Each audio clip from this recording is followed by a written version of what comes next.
It's D-U-E-U tell. I see you by this point, you're reading my mind. It's time for football. We about to keep this thing moving. I'm about it, you're with it, let's do it. We gon' make this thing official, you heard me? If you're the best, then let's prove it. The goal is set to have a team become a unit, man. We about to keep this thing moving. I'm about it, you're with it, let's do it. We gon' make this thing official, you heard me? If you're the best, then let's prove it. The goal is set to have a team become a unit, yeah. D-U-E-U. Welcome to Football Game Plan's NFL All-32 show here on the Game Plus Network. I'm Emery Hunt, the czar of the playbook. Be sure to follow me on all of my social media accounts, Twitter, Instagram. Twitter is F-Ball Game Plan.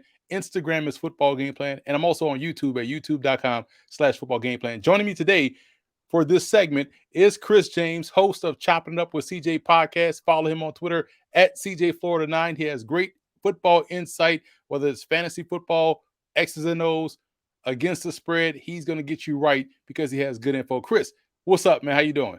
I'm doing well today. How you doing? I'm doing all right, man. We got a lot to get into in this segment because I know you getting ready to travel down to another venue to go cover some football. So I'm not going to tell people where you are. Okay. I'm letting people know that you are on the move. So let's start with tonight's game. It's an intriguing one as we have Green Bay taking on Arizona. And in this matchup, Green Bay will be light on the perimeter.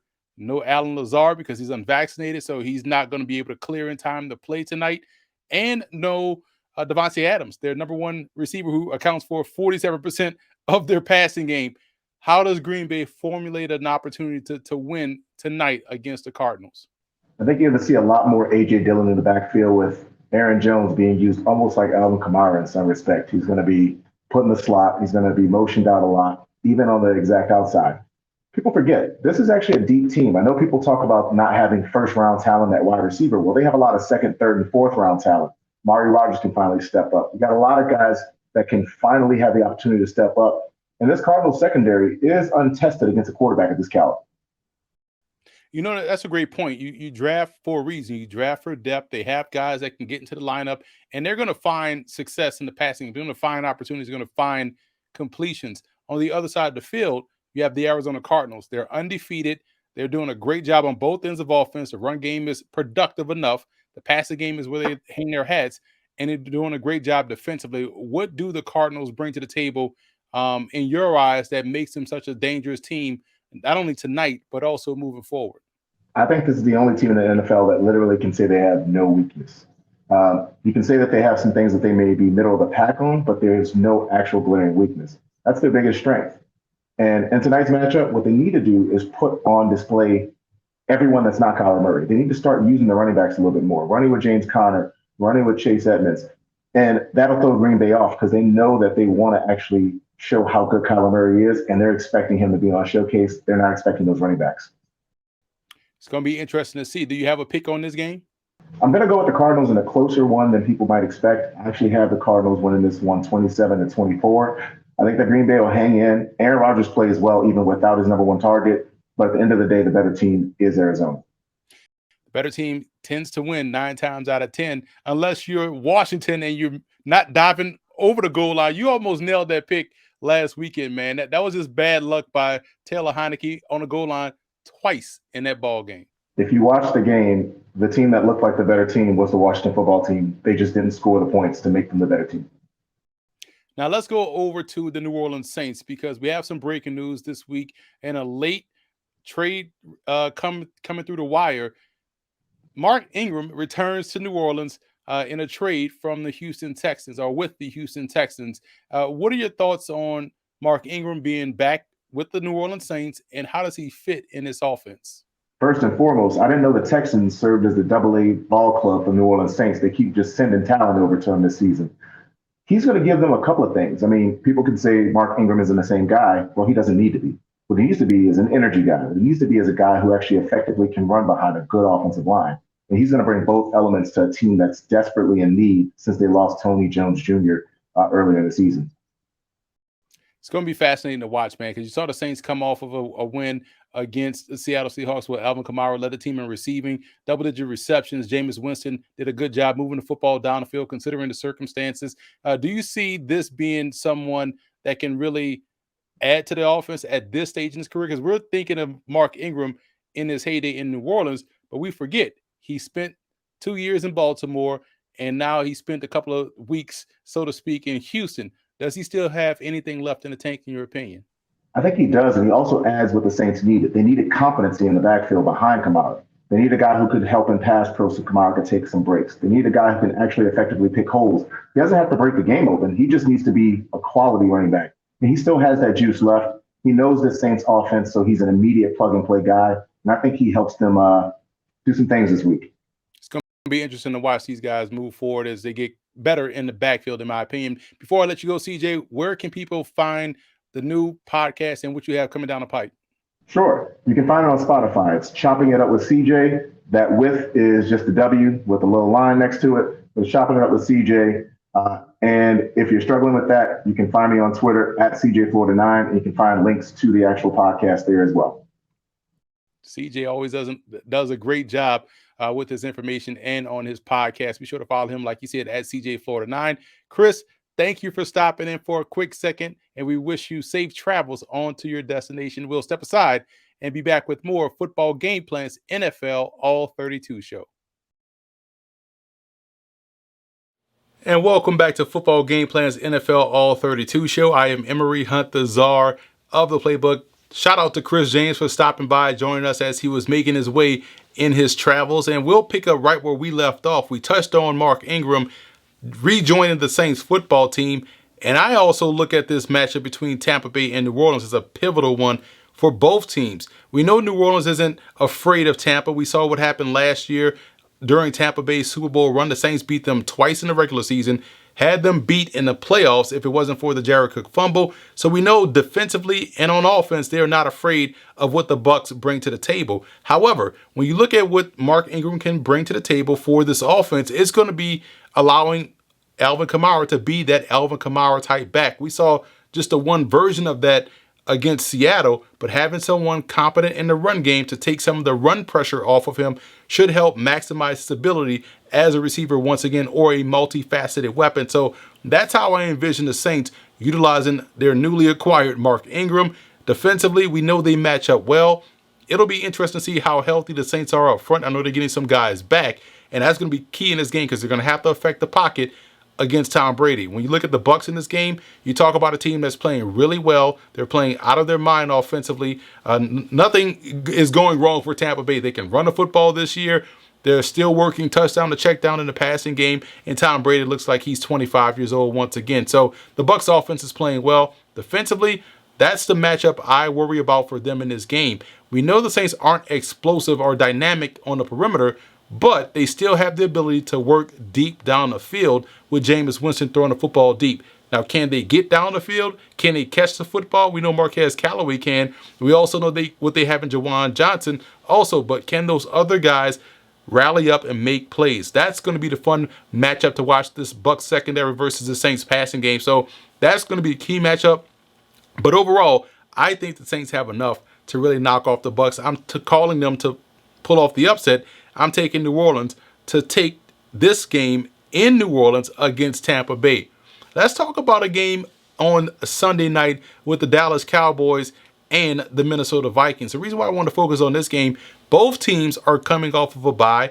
Both teams are playing really good offense, and both teams are coming in playing very solid, opportunistic defense. So we should get a fascinating game on Sunday night between these two teams in the NFC. Let's start with the Dallas Cowboys. Dak Prescott is still playing like he never got injured before, playing at a high level, and we know about their passing game. But up front along the offensive line, shout out to Terrence Steele, who's playing really well at tackle, and he's still helping spearhead this run game. His pass pro has been solid, he's been steady, and his offensive line has helped this run game provide that balance for this entire offense as a whole. So the offense is set. Defensively, they're getting great play from Micah Parsons, who can play linebacker or DN. Whatever you need him to do on any given play, he's able to do it. But Trayvon Diggs is playing outstanding in the secondary. I'm interested to see who they match him up against. Will they allow him to follow Justin Jefferson, or will they have him staying on one side of the field, or will they have him follow Adam Thielen?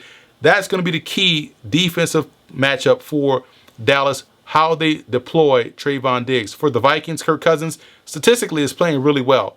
again, yes, some plays he's holding the football or he's not, making the deep throw or making the right throw in a certain situation. But overall, from a 10,000 foot level, he's playing some solid football. But in this game, I look at Dalvin Cook just like I look at the run game for the Cowboys. Can this run game for Minnesota have success against this very aggressive and active front seven of Dallas? When you look at the depth that they have, they do deploy a lot of different backs in the backfield, but they need to really help take some of the pressure off Kirk Cousins. You don't want to make this a Kirk Cousins versus Dak Prescott game if you're Minnesota. Defensively, they have to find ways to make plays above the rim. We know Dallas will try to point and shoot in the passing game. If those guys can't cover and give up chunk plays to this trio of wide receivers, it could be a long day. I see this one being very entertaining, one that can go back and forth, but I like Dallas to get the win. This is a football team that's playing like the best, or maybe 1B to Tampa's 1A in the NFC. Keep an eye on the Cowboys. They're going to make a serious run coming off this bye. And let's take a look at another primetime game while we all here talking about primetime football. Saints should be a primetime game anyway, but I digress. Monday Night Football, you have the New York Giants taking on the Kansas City Chiefs. Now, the Chiefs are at a crossroads. They're facing a team in the Giants that's coming in with a lot of confidence. They're coming in with a very good defense. And we know Kansas City's offense is struggling right now, to put it lightly. So we'll see the best of the Giants because everyone wants to play best or their best against Kansas City. Offensively for Big Blue, it's about whether or not Daniel Jones can protect the football. That's going to be the key moving forward. When he does protect the football, the Giants can win any game they play because they have enough playmakers on offense. They do just enough in the passing game. They do just enough in the run game, and their defense is able to carry it home. So it's really going to be about whether or not Daniel Jones, the good Daniel Jones, shows up and they allow him to be the athlete that he is and utilize his legs in the run game to keep that Chiefs defense a little bit off balance. Now for the Chiefs, it's about finding some level of continuity. Do you want to be an air raid team? Do you want to throw it out? Do you want to run the football? Do you want a good blend of both? They usually have a good blend of both, but right now nothing is working. They can't protect. They can't really run the football, and they're not getting those chunk plays like they used to. Once they start to tie up those loose ends offensively, this offense will get back on the right track. Now defensively, they don't have much to worry about in this matchup against the Giants, although they do have to worry about not being able to get off the field. If they treat Daniel Jones as if he can't run, he's going to pick up some cheap first downs. He's going to help sustain drives, and they're going to find their way in the end zone or at least getting points up on the board. So it's going to be up to this Chiefs defense to really play Daniel Jones as if he's Lamar Jackson or someone like Josh Allen that has that mobility, because if they don't, it could hurt them in the end. I see this 3-4 Kansas City Chiefs teams back up against the wall. They're going to come out aggressive. They're going to come out trying to play their best ball. We saw Pat Mahomes get banged up last weekend against Tennessee. I think we'll see them protect him better against the Giants. We'll see a much better effort, but we'll see a close win for Kansas City in this ball game. We'll step aside, take another quick break, and be back with more Football Game Plan's NFL All-32 show. Welcome back to Football Game Plan's NFL All-32 show. Emery Hunt, the czar of the playbook. Thank you for following us here on the Game Plus Network. Also subscribe on YouTube at youtube.com/footballgameplan. Follow me on Twitter at FBallGamePlan. And on Instagram, I'm at Football Game Plan. So let's get back to some games. We'll talk around the NFL schedule. Carolina taking on Atlanta in a huge matchup in the NFC South. Two teams that are probably going in different directions. I like the way Atlanta is playing. They're playing inspired football. Their rookie Kyle Pitts did a great job saving the Falcons from themselves against Miami last weekend with a huge catch down the sideline. And defensively, they found plays. They turned the ball over against Tua, which got them back in that ball game. So the way the Falcons are playing, they're playing like a young team that is improving. And I think that's key. On the flip side, you look at Carolina, they're playing like a young team that's trying to find someone to step up and take over and lead them. That's what you don't want to see if you're a young football team. This was a young team last year. Now you want to see that young team fight through adversity, step up as a group, and take over. Can they play like they played in the first 3 weeks of the season? Can Sam Darnold play like he played in the first 3 weeks of the season? That's going to be key, because if he can, they still have more than enough playmakers to have success to beat a team like Atlanta. I just don't trust Sam Darnold enough to think that they can get out of this rut. So I'm going to take Atlanta here to get the win. This should be a really fun game to watch because you're going to see a lot of splash plays on both sides of the ball by both teams. But at the end of the day, I'm trusting Matt Ryan and that veteran leadership to get the win. Over in the AFC East, you have the Miami Dolphins taking on the Buffalo Bills. Firstly, I feel completely bad for Tua Tagovailoa. I thought he played a solid game last weekend against Atlanta outside of the 2 turnovers. Yes, one was in the end zone and one was an ugly pick, but he got hit as he threw it. But he scored a touchdown late in the game, gave the defense the lead against Atlanta, and they gave up that big play down the field. So it's not all on Tua. I think what really needs to happen for the Dolphins in this game, they got to find someone that can really consistently run the football. If they can do that, takes a lot of pressure off of Tua. We know he's deadly accurate in an intermediate area of the field, and they should have some success against this Buffalo Bills linebacking core in the passing game. So I think they got to find the balance, run the football to protect him, because you don't want to sit back there and let Tua throw the football 35 times a game against this defensive front that can really get pressure with Gregory Rousseau and Ed Oliver and those guys really coming off the edge. If they allow Tua to run the football, operate off play action, it helps them out. But for Buffalo, they're fast and athletic up front. They're fast and athletic at the second level. They're fast and athletic and also versatile on the back end, and they can turn the ball over. This defense is probably one of the more complete defenses from a personnel standpoint than that you have in the NFL. So watching these guys take the field, play ball is so fun to watch. And offensively, I feel like Josh Allen is hitting his stride. Early in the season, he was a bit inconsistent. Now we're starting to see the regular Josh Allen get back out there on the field. And they had 2 weeks to sit on that loss to Tennessee. So I know Buffalo can't wait to get out there. I don't care if they play the 85 Bears this week. They're going to be able to win that game. I think they'll beat Miami soundly because of what happened against Tennessee. That was a game they should have won. I think they get back on the right track and knock out the Dolphins.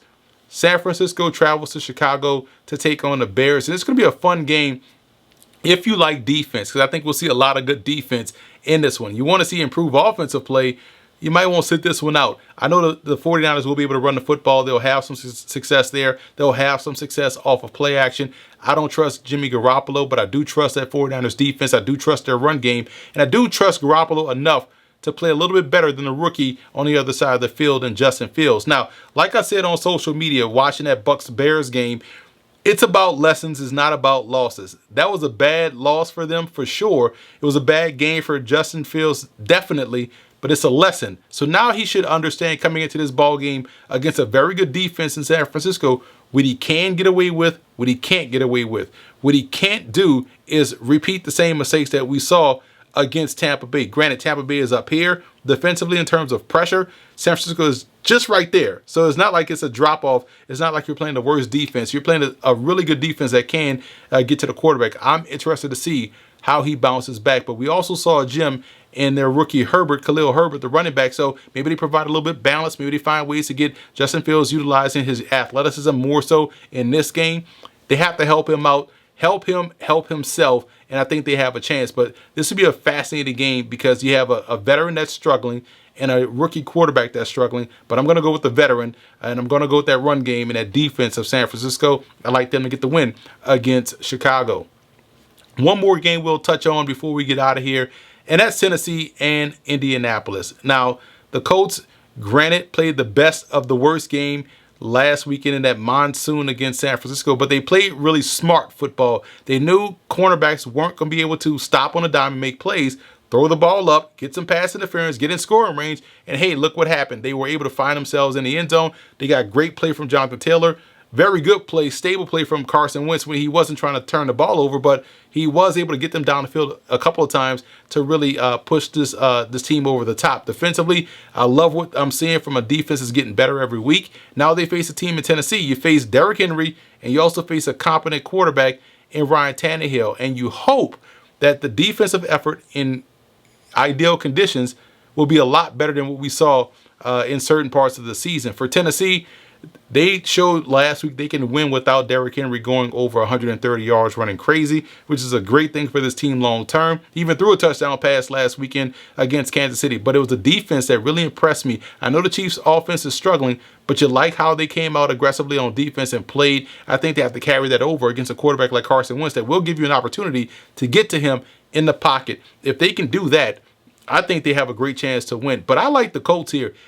Listen, on paper, this offense looks very talented. They're getting better every week. We know the defense is getting better every week. I think they match up really well against Tennessee, and with a better playing offense, quarterback is playing better, Wentz is playing better, Jonathan Taylor is looking like a young stud in the NFL. I think they get the win here and continue winning continue their winning ways. So I know we have some more games we could touch on and talk about, but we got to get out of here. Maybe we get one more game in. Why not? It's, we run the show here. Let's talk Seattle playing host to Jacksonville. Now, Jacksonville is coming off of a bye. They're coming off their first win. And this is what you want to see for a young team. How do they handle success? Can they handle success? That's going to be key. We know what they do after a loss. We've seen that play out already a couple of times this year. We haven't seen them after a victory. Can this team handle success? That's going to be key, because right now Seattle is just like Kansas City. Their back is up against the wall. They're desperate, and they're going to have to find ways to be scrappy. I thought Geno Smith played solid enough to win, but the last drive, he took too many sacks, and that killed the game. But the play calling has to get better. They ran the football a little bit too much against a tough defense. That's not the smart thing to do. We'll see if they have a better game plan. But this Jags defense, I think, is going to be aggressive. They're going to be hungry. But a Seahawks team that's desperate, like Kansas City, we're probably going to see the best of the Seattle Seahawks in this ball game. So I'm taking Seattle to get off the schneid and get the win against Jacksonville. One more game we'll talk about, because that's what we do. I told you it was the end of the show, but now let's get one more in. Let's talk about Washington taking on a team in Denver. Two teams that are about similar, to be honest. Quarterback play is inconsistent. They need Teddy Bridgewater to revert back to form. Granted, he's playing through an injury, so you have to give him kudos. He started to catch fire late in that game against Cleveland, but it was a little bit too late, and the defense was getting gashed all night. They have to play much better defensively, because we know Taylor Heineke can escape pressure. He can create chunk plays, and if you're not fundamentally sound on defense, you could struggle. So I look for them to try to play much better defensively than what we saw last week against the Browns.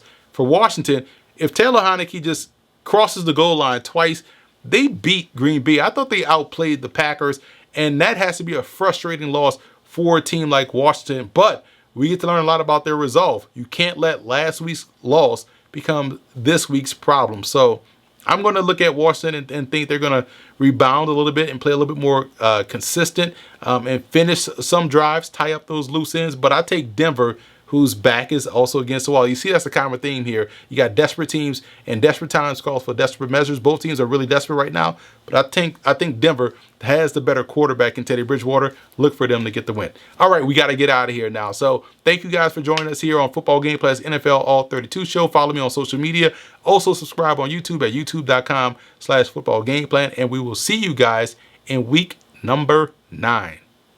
It's D-U-E-U till I see you. By this point you're reading my mind. It's time for football. We about to keep this thing moving. I'm about it, you're with it. Let's do it. We gon' make this thing official. You heard me?